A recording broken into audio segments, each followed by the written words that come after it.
ଚାଲନ୍ତୁ ଆଜି ଆମେ ମହାନ ଗାୟକ ସ୍ୱର୍ଗତ ହ୍ୟୁମାନ ସାଗରଙ୍କର ଜୀବନ ବିଷୟରେ ଜାଣିବା। 25 November 1990ରେ Balangir ଟିଟଲାଗଡ଼ରେ ଜନ୍ମିଥିଲେ Humane Sagar.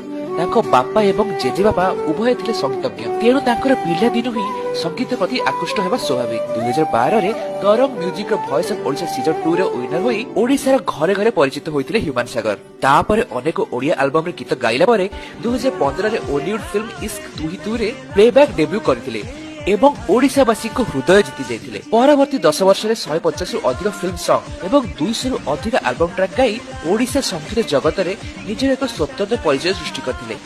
2017ରେ voice of Odisha କୋ କଣ୍ଟେଷ୍ଟେଣ୍ଟ ଶ୍ରିୟା ମିଶ୍ରଙ୍କ ସହ ବିବାହ ହୋଇ ଗୋଟେ କନ୍ୟାର ପିତା ସେ ହୋଇଥିଲେ।